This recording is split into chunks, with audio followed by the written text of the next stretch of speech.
kan. Maksudnya di SMA tuh kayak kita dapetin rumus sama guru ya udah cuma disuruh hafalin, ya nggak sih? Terus kalau di kimia tuh kita belajar kayak turunan rumusnya tuh kenapa bisa guru-guru di seluruh SMA di Indonesia tuh dapetin rumus itu gitu.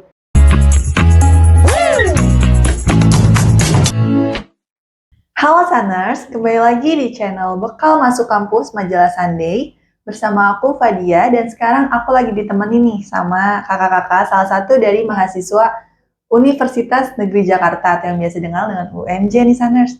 Nah, sebelum kita mulai, jadi kita perkenalan dulu nih Kak. Kalau nama kakak siapa nih? Halo semua, nama aku Vanessa Rapsadita, biasa dipanggil Vanessa.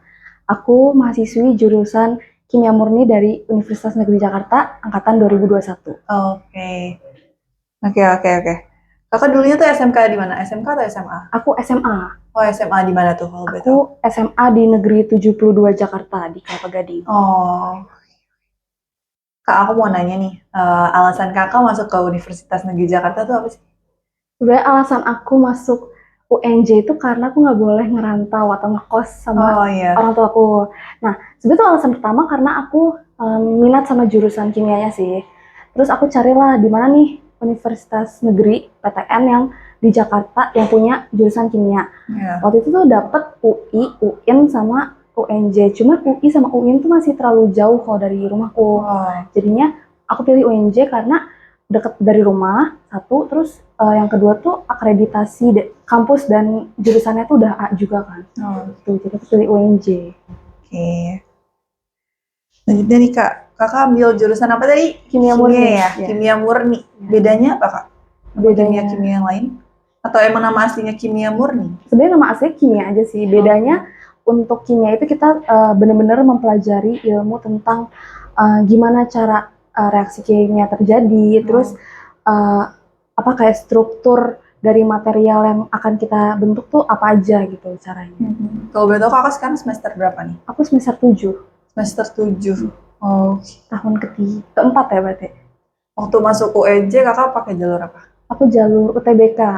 SNBT? Ya SNBT sekarang ya namanya, ya SNBT. Susah banget gak? Enggak ada sih. Tipsnya nggak buat gimana tuh? Kalau untuk tips yang mau masuk ke jurusan kimia, pastinya tuh nilai kimianya ditinggiin. Karena waktu itu emang nilai SNBT ku yang paling tinggi itu di kimia 900-an. Terus untuk tips lainnya, banyak-banyakin latihan soal sih. Karena itu ngebantu banget somehow, nggak tahu kenapa.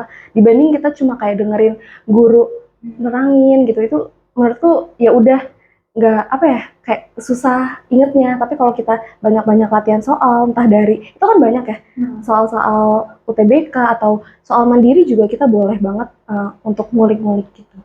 Kakak ikut try out dari sosial media atau gimana? Ya, aku banyak ikut try out, terus aku dulu ngeles juga bimbel, itu juga banyak try outnya gitu sih. Kau bimbel di mana kalau boleh tahu nih? Boleh sebut merek? Boleh. Oh, boleh. Aku bimbel di Ganesha Operation, GO. Oh, GO. Oke. Susah nggak Kak masuk ke UNJ? Masuk ke UNJ sendiri nggak susah sih. Sebenarnya susah dalam konteks apa nih? Banyak pesaingnya gitu.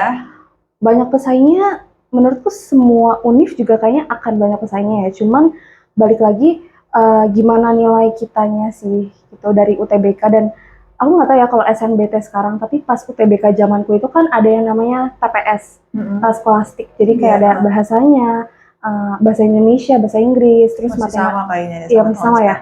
Nah, itu bisa juga kita apa ya, biar ningkatin nilai dari TPS-nya atau skolastiknya gitu sih.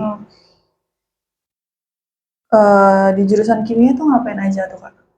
Di jurusan kimia kalau di UNJ ya, aku bedah per tahunnya. Kalau tahun pertama tuh kita ibaratnya kayak nge-review lagi materi-materi IPA di SMA. Kayak kita belajar kimia dasar 1 dan kimia dasar 2, terus kita belajar biologi umum, fisika dasar, terus matematika kimia juga.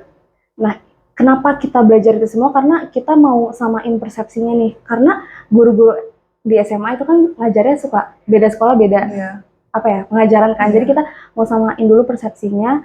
Kenapa dulu guru-guru di SMA kan suka ngasih jembatan keledai, terus apa kayak rumus-rumus singkat gitu. Karena itu kenapa bisa didapetin sih rumus-rumus singkat itu gitu. Terus untuk tahun keduanya itu kita mulai belajar mata kuliah kimianya, kayak kita belajar dasar reaksi anorganik, organik, biokimia, terus belajar juga kimia analitik.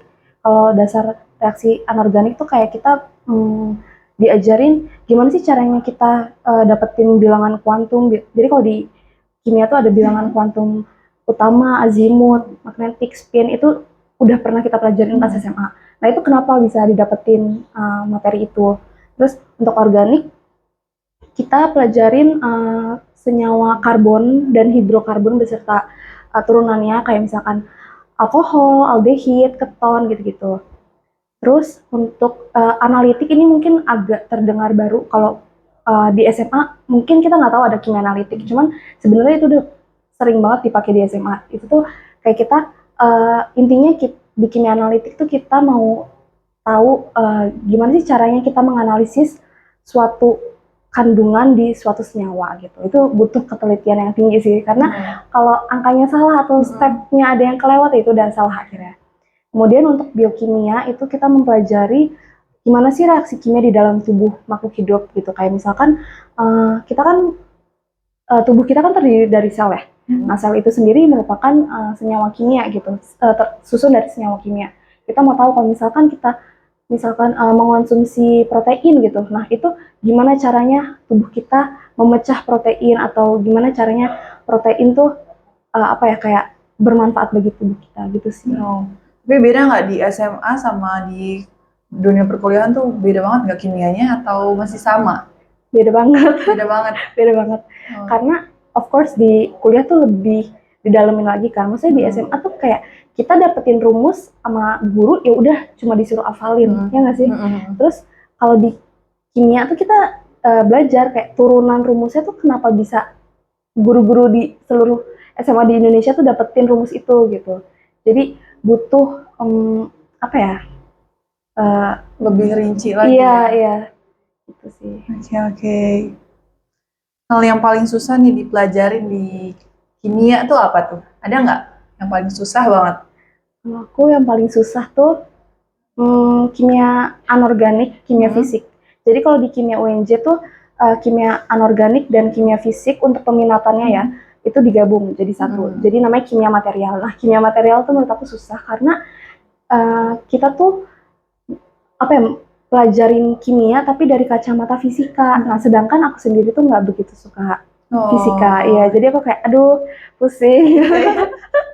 Gitu sih. Oke. Tugas yang paling seru ada nggak?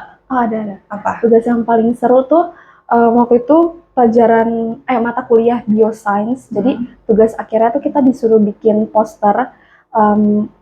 Waktu itu kelompok aku sih bikin posternya kayak apa ya kan limbah. Jadi ada nama senyawa namanya metilen biru. Nah itu tuh ada limbahnya dan limbahnya tuh berbahaya. Nah terus kita cari gimana caranya biar limbah metilen biru itu tuh bisa nggak begitu lebih berbahaya gitu. Nah, caranya dengan ada namanya zat pengikat atau zat penyerapnya namanya adsorben. Itu pakai adsorben santat pulpa kopi. Jadi bekasnya biji kopi gitu. Nah, habis itu kita bikin posternya dan ternyata posternya tuh di itu kayak hakikan gitu. Jadi itu milik kita posternya gitu. Kemudian ada juga di mata kuliah pendidikan lingkungan hidup, salah satu matkul aku di semester 2 kalau nggak salah, itu tuh belajar tentang gimana sih dampak positif maupun negatifnya bidang kimia di kehidupan sehari-hari. Dan kelompok aku dapat waktu itu tentang dampak negatif dari pertambangan batu bara. Dan ternyata aku di situ jadi tahu sih kalau misalkan tambang batu bara tuh berdampak itu ke masyarakat di sekitarnya yang tinggal di sekitar pertambangan batu bara. Jadi aku lebih tertarik sih untuk kayak nanti kedepannya melakukan penelitian. Kalau misalkan aku jadi ilmuwan gitu, aku pengen menciptakan sesuatu yang bisa bermanfaat, yang seenggaknya tuh nggak begitu merugikan orang banyak. Karena di kimia sendiri itu, kimia UNJ ya, itu kita lebih yang ke eco-friendly sih sebenarnya. Jadi rata-rata tugas akhirnya itu tentang gimana produk yang udah kita hasilkan atau senyawa yang udah kita hasilkan tuh bisa bermanfaat ya. iya bermanfaat bagi orang banyak. Oke. Di kampus kan kakak jurusan kimia ya. Ada nggak praktek-praktek, ada apa sih? Praktek pasti ada. Banyak. Seminggu 2 kali. Seminggu 2 kali praktek. Dan untuk prakteknya itu tuh kalau 1 kali mata kuliah praktikum itu tuh biasanya kita 8 jam. Jadi benar-benar seharian. Gitu. Ya ampun. Iya. Pusing banget. Oke. Biasanya kalau misalnya masuk ke jurusan kimia, itu prospek kerja apa yang biasa ditawarin? Nanti kalau misalnya masuk ke kimia, kerjanya bakal jadi apa? Oke. Sebenarnya ini aku pengen ngebahas stereotip orang-orang terhadap anak kimia dulu sih. Kayak orang-orang kan mikirnya, oh ya jadi pembuat bom ya, jadi apa yang bikin narkoba ya. Enggak teman-teman. Iya, kita sempat dikasih tahu, maksudnya pasti lah dosen ada yang ngasih tahu. Itu kan merupakan ilmu kan. Jadi dosen ngasih tahu gimana sih bom atau senyawa yang bersifat peledak tuh bisa terbentuk. Kemudian narkoba tuh bisa disintesisnya gimana. Cuman kita nggak belajar itu, maksudnya nggak belajar lebih dalam. Dan untuk prospek kerjanya tuh banyak banget menurut aku di kimia. Dan apa ya, kalau misalkan kita mau jadi ilmuwan itu bisa jadi researcher. Terus kita jadi researcher tuh kalau di Indonesia biasanya kita kerjanya di BRIN atau Kementerian Lingkungan Hidup gitu. Dan untuk di industri itu juga banyak. Itu bisa jadi R&D, Research and Development, jadi QA, Quality Analyst atau Quality Assurance, dan jadi QC atau Quality Control. Kemudian kalau kita mau jadi pengajar gitu, itu juga bisa banget. Dan kalau kita mau jadi entrepreneur, wirausahawan, itu juga bisa banget karena kalau di kimia UNJ sendiri ada matkulnya untuk kita anak kimia kewirausahaan. Jadi emang udah disiapin banget dan emang banyak sih alumni kimia UNJ yang jadi wirausahaan gitu. Banyak ya berarti ya prospek kerjanya ya mas. Oke. Aku mau tahu nih, kan aku kan masih anak SMK ya, nggak tahu dunia perkuliahan. Pertemanannya gimana tuh? Beda nggak sama SMA? Pertemanannya sama di kampus? Kalau SMA itu mungkin karena kita zonasi ya ngomongnya. SMA, SMK kan zonasi. Jadi teman-teman kita tuh rumahnya deket-deket itu aja ya kan. Nah kalau di kuliah tuh bener-bener kan aku kampusnya UNJ di Rawamangun, Jakarta Timur. Nah itu banyak banget temanku yang dari Bogor, yang dari Tambun, Bekasi, bahkan yang dari luar kota juga banyak gitu. Jadi lebih beraneka ragam aja sih menurut aku. Dan untuk aku ngebahas kimia UNJ ya, untuk pertemanannya menurut aku sangat amat suportif gitu. Karena entah kenapa kalau kita jadi kita saling menyemangati gitu loh, karena kita sama-sama tahu kalau tugas kita masing-masing itu sama-sama banyak gitu. Jadi menurut aku sangat amat suportif sih untuk pertemanan. Tapi kakak sekarang semester berapa? 7 aku. Biasanya banyak yang bilang katanya semakin kita udah semester segini-segini pertemanan makin dikit. Iya. Emang benar kayak gitu? Benar. Kalau aku sendiri ngerasain mungkin karena semenjak aku tahun ketiga kuliah di semester 6 itu kan udah mulai peminatan ya. Jadi teman-temannya tuh ada yang ngambil peminatan organik, terus material. Beda-beda berarti? Beda-beda. Nah itu kalau kayak aku ambil peminatan organik. Terus sama temenku yang ngambil peminatan analitik tuh kita kayak udah beda obrolan gitu loh. Masih nyambung, cuman kayak pasti beban perkuliahannya beda gitu kan. Gitu sih. Emang makin lama makin dikit, itu bener. Oke, bener berarti ya. Oke. Nih buat teman-teman yang mau masuk ke jurusan kimia di Universitas Negeri Jakarta, ada nggak sih Kak persiapan yang harus kita siapin sebelum kita terjun nih, apalagi ke dunia perkuliahan, terus jurusannya kimia gitu. Apa aja nih yang harus kita siapin? Kalau yang mesti kita siapin, aku ini sih, aku tuh dulu sebelum masuk kimia, aku cuma tahu kalau oh ya, aku nanti akan masuk kimia murni, aku akan banyak praktikum, udah tok itu aku taunya. Tapi ternyata pas aku masuk kimia UNJ itu banyak banget tugas-tugas yang mengharuskan kita untuk sering-sering ngebaca jurnal ilmiah atau artikel ilmiah. Jadi menurut aku yang perlu disiapin itu adalah mesti rajin baca sih itu, dan time managementnya harus bagus banget kalau kita mau masuk kimia, karena tadi yang udah aku bilang praktikum aja tuh kan 8 jam ya sehari, dan itu misalkan dalam satu semester itu ada 2 praktikum, berarti seminggu itu kita 2 hari full praktikum, nggak ada kelas, dan habis praktikum itu kan capek banget ya.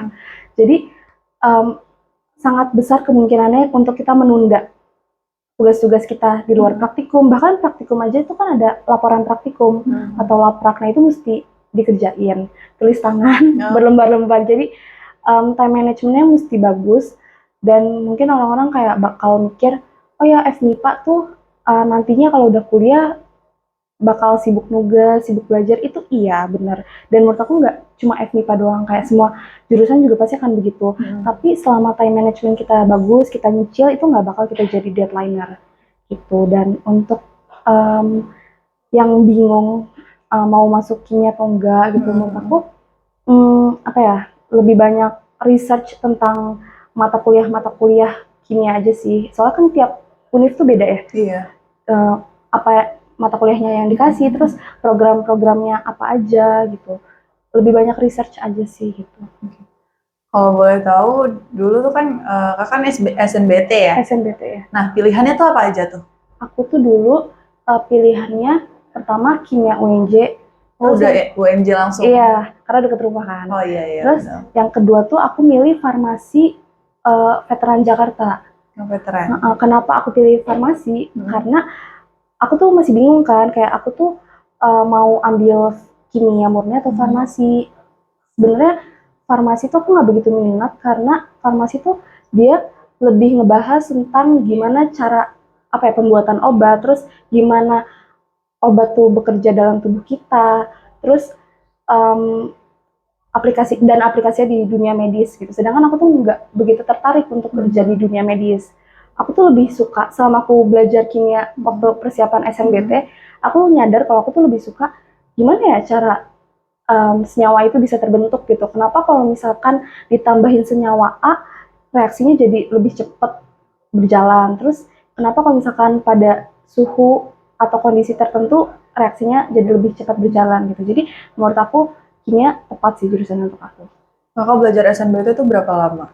Aku dari kelas 12 sih awal, udah bimbel. Oh my. Kalau boleh tahu skornya berapa? Aduh, aku lupa. Masuk UNJ. Oh, aku lupa rata-ratanya. Cuman yang aku tahu, kimia aku tuh 900-an, 905 kalau nggak salah. Terus matematika aku 889. Biologiku kayaknya cuma 600-an, dan yang paling rendah tuh fisikaku. Fisikaku 300-an. Itu ya. Kalau untuk skolastiknya itu kayaknya sekitar 600-an deh aku, atau 500-an, aku lupa. Aduh, takut juga ya. Oke.